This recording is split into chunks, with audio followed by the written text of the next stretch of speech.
வணக்கம். நான் உங்கள் ராகவ் குமார். இது தீபிகா அதிர்கள். மீண்டும் ஒரு விமர்சனத்தில் உங்களை சந்திப்பதே மகிழ்ச்சி.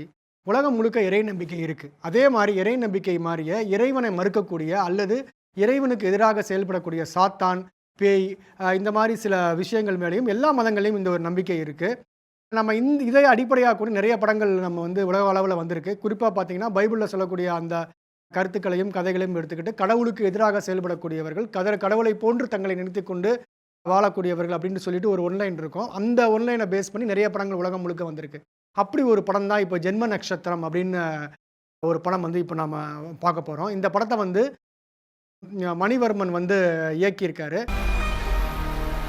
இவர் ஆல்ரெடி ஒரு நொடி அப்படின்ற ஒரு படத்தை லாஸ்ட் இயர் இறக்கிட்டாரு. அந்த படம் ரொம்ப நல்லா இருந்தது. அதில் ஹீரோவா நடித்த தமன்னே இந்த படத்துலையும் ஹீரோவா பண்ணியிருக்காங்க. ப்ரொடியூசரை மீட் பண்ணி கதை சொல்றதுக்காக போயிருந்தான்.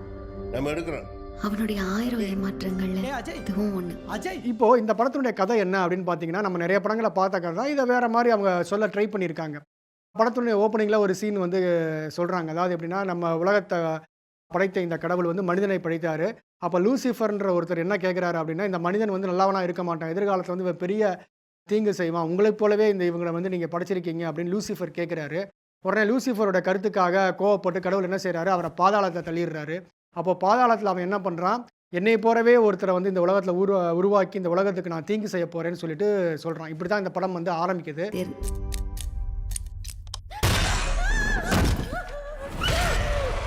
கடவுளை பார்த்தது எப்படி நேரில் வரும். அதுக்கப்புறம் கட் பண்ணிங்கன்னா நேராக நம்ம காளி வெங்கட் ஒரு ப்ரெசென்ட்டில் ஒரு அரசியல்வாதி கிட்ட வேலை பார்த்துக்கிட்டு இருக்காரு.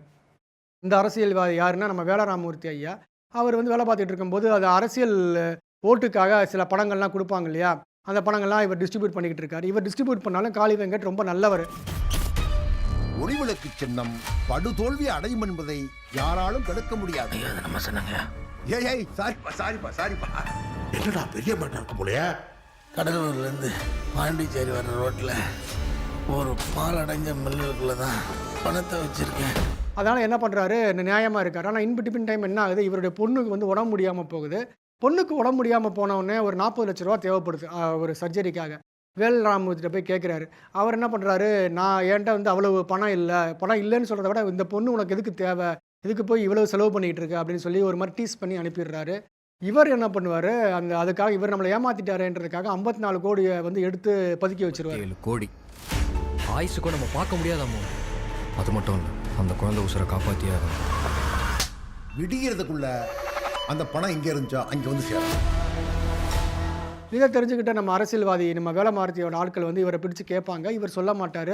உடனே இவர் என்ன பண்ணுறாங்க, அட்டாக் பண்ணுறாங்க. அவர் அங்கேருந்து தப்பிச்சு போய் ஒரு பங்களாவுக்குள்ளே போகிறாரு. ஐ மீன் ஒரு அப்பார்ட்மெண்ட்டுக்குள்ளே போகிறாரு. அங்கே ஹீரோவோட ஃப்ரெண்ட்ஸ் எல்லாம் இருக்காங்க. அவங்கக்கிட்ட இந்த கதையை சொல்கிறாங்க. இந்த மாதிரி எனக்கு இந்த மாதிரி நடந்தது அப்படின்னு சொல்கிறாங்க. சொல்லிவிட்டு அவர் இறந்து போகிறாரு. அவர் இறந்து போகும்போது என்ன சொல்கிறாருன்னா, நான் இந்த பணத்தை ஒரு பாண்டிச்சேரி போகிற வழியில் ஒரு இடத்துல ஒரு பாலடைஞ்ச பங்களாவில் வச்சுருக்கேன் அப்படின்னு சொல்லிடுறாரு. ஸோ இதுதான் இந்த படத்தினுடைய ஒரு கதை. இந்த மாதிரி ஒரு இடத்துல இப்படி ஒரு ரிச்சுவல் பண்ணியிருக்காங்கன்னா இது சாதாரண இடம் இல்லை. ஆனால் நம்ம ஏற்கனவே இந்த எல்லா பேய் படங்கள்லையும் ஒரே ஒரு ஒன்லைன் தான், ஒரு பாலடைஞ்ச வீட்டில் பேய் இருக்கும். இந்த இதுலேயும் அதே தான், ஒரு பாலடைஞ்ச வீட்டில் ஒரு கெட்ட சக்தி இருக்குது. அதுக்கு பேர் இவங்க லூசிஃபர்னோ ஏதோ ஒரு பேர் சொல்லிக்கிறாங்க. அந்த பாலடைஞ்ச இடத்துல ஒரு பேய் இருக்குது. அந்த பேய் இருக்குது. ஆனால் இவங்க பேய் இருக்குன்னு தெரியாமல் அங்கே போயிடுறாங்க. அந்த பணத்தை இவங்க எப்படி கேப்சர் பண்ணுறாங்க அப்படிங்கிறது தான் இந்த படத்தினுடைய ஒரு கதை. நம்ம இங்கே போயிடலாம் வேணும்.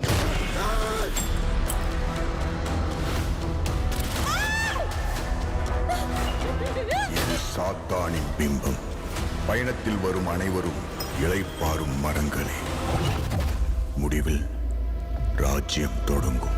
இது இந்த படம் நம்ம பாலடைஞ்ச வீட்டில் நான் இந்த பணத்தை பதுக்கி வச்சிருக்கேன்னு காளி வெங்கட் சொல்கிற இடத்துலையே படத்துடைய கதை இப்படி தான் போகுது அப்படின்றது நமக்கு புரிஞ்சுது. இப்போது அதுக்காக இவர் தேவையில்லாத சில காட்சிகளை எல்லாம் டைரக்டர் முன்னாடி வச்சுருக்காரு. இந்த ஒரு நொடின்ற படம் போன வருஷம் நம்ம பார்த்தோம். ரொம்ப ஒரு மிகச்சிறந்த த்ரில்லர் படத்தில் அது ஒரு நல்ல படமாக இருந்தது. யாருமே எதிர்பார்க்காம அந்த ஒரு படத்துக்கு போய் உட்காந்தாங்க. ஆனால் படம் ரொம்ப நல்லா இருந்தது.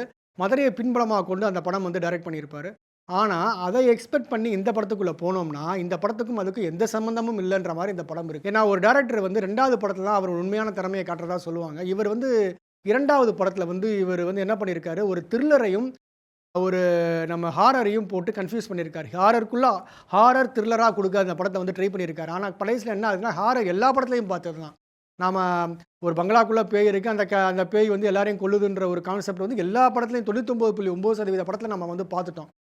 பேய்னா கொல்லத்தான் செய்யும் அப்படின்ற மாதிரி நம்ம மனசில் உருவாக்கியிருக்காங்க. அதை முதலையும் அவர் சொல்லிடுறாரு. ஸோ எந்த ஒரு ஒரு வித்தியாசமான ட்விஸ்ட்டோ எந்த ஒரு கதையில் ஒரு சுவாரஸ்யமோ அந்த படத்தில் இல்லை. சரி, இதை த்ரில்லராக மாற்றுறேன்னு சொல்லிட்டு அவர் ஒரு இடத்துல வந்து இதெல்லாம் பேய் செய்யலை, மனிதர்கள்லாம் செய்கிறாங்கன்னு ஒரு இடத்துல போகிறார். சரி, இப்படி தான் ட்ராவலாக போகிறாரு அப்படின்னு நினச்சி பார்த்தா திருப்பியும் மறுபடியும் பேய்ங்கிறார். இப்போ பேயா இல்லை மனிதனா, இது நமக்கே ஒரு கன்ஃபியூஷன் வந்து கொண்டு வந்து படத்தை வந்து முடிக்கிறாரு.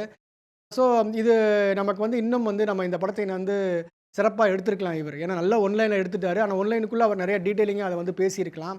ஸோ நடித்த எல்லாரும் ஓரளவுக்கு நல்லா நடிச்சிருக்காங்க. இந்த தக்ஷன் வந்து நல்லாவே நடிச்சிருக்காரு. அதுக்கப்புறம் ஹீரோயினாக நடிச்சிருவங்க வந்து ரொம்பவே நல்லா நடிச்சிருக்காங்க. அவங்களுக்கு முதல் படமாக என்னன்னு தெரியல, ஆனால் ரொம்ப நல்லா இருக்குது அவங்க நடிப்பு. ஸோ எல்லாருமே நல்லா பண்ணியிருந்தா கூட கதையினுடைய ஓட்டம் என்பது மிக சாதாரணமாக இருக்குது. ஒரு த்ரில்லருக்கான பரபரப்பு இருக்கணும், அப்படி இல்லைன்னா ஹாரருக்கான பயம் வந்து காட்சியில் இருக்கணும். இந்த ரெண்டுமே அந்த படத்தில் வந்து இல்லை அப்படின்னு நம்ம வந்து சொல்லலாம். ஒரு 91ஆம் வருஷம் பார்த்தீங்கன்னா இதே பேரில் ஜென்ம நட்சத்திரம்ன்ற ஒரு படம் வந்து வந்தது. ஸோ அன்னைக்கு வந்து அந்த படத்தை வந்து நிறைய பேர் பார்த்தாங்க. திருப்பி இப்போ அடிக்கடி இந்த படத்தை வந்து சில சமயம் நம்ம வந்து டிவியில் பார்க்குறதுக்கான சான்சஸ் கிடைக்கும். இன்றைக்கி பார்த்தா கூட அந்த படத்துலேருந்து நம்ம பார்த்தோம்னா ராத்திரியோ இல்லை தனியாக இருக்கும்போது பார்த்தா லேசாக ஒரு பயம் வரும் நமக்கு. இன்றைக்கும் ஒரு பயம் ஏற்படுத்தும். அவ்வளவு டெக்னாலஜி இல்லாத ஒரு காலகட்டத்திலேயே இருக்கிற மேக்கப் விஷயங்களை வச்சுக்கிட்டு, இருக்கிற கேமரா ஒர்க்கை வச்சுக்கிட்டு அவங்க ரொம்ப நல்லா ஒரு படத்தை வந்து நம்ம வந்து கொடுத்துருப்பாங்க. அந்த படம் அளவுக்கு கூட இந்த படம் வந்து ஒரு பயத்தை வந்து உங்களுக்கு உண்டு பண்ணல அப்படிங்கிறது தான் நம்ம யதார்த்தம் இந்த படத்தை பற்றி.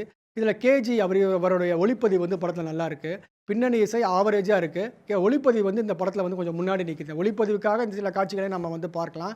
குறிப்பாக பார்த்தீங்கன்னா நைட் நேரத்தில் நடக்கக்கூடிய லைட் எஃபெக்ட்லாம் நல்லாவே பண்ணியிருக்காங்க. நமக்கு வந்து இது வந்து ஒரு நாள் இரவு வந்து நடக்கிற கதை மாதிரி அவங்க வந்து காட்டுறாங்க. இருந்தால் கூட ஒரு நாள் இரவுன்ற போது எவ்வளோ பரபரப்பாக நம்மளுடைய அந்த ஒன்லைனை வந்து நம்ம கொண்டு வந்திருக்கணும், அதாவது திரைக்கதை. ஆனால் அதுக்கான பரபரப்பு இந்த படத்தில் இல்லை. ஒரு நொடி படத்தை ஒப்பிடும்போது நமக்கு ஏமாற்றம் மட்டுமே இந்த படத்துக்கு வந்து மிஞ்சுகிறது. உங்களுக்கு விருப்பம் இருந்தால் இந்த படத்தை போய் பாருங்கள். நன்றி, வணக்கம். மீண்டும் ஒரு விமர்சனத்தில் உங்களை சந்திக்கிறேன். உங்களிடம் விடைபெறுவது ராகவ் குமார்.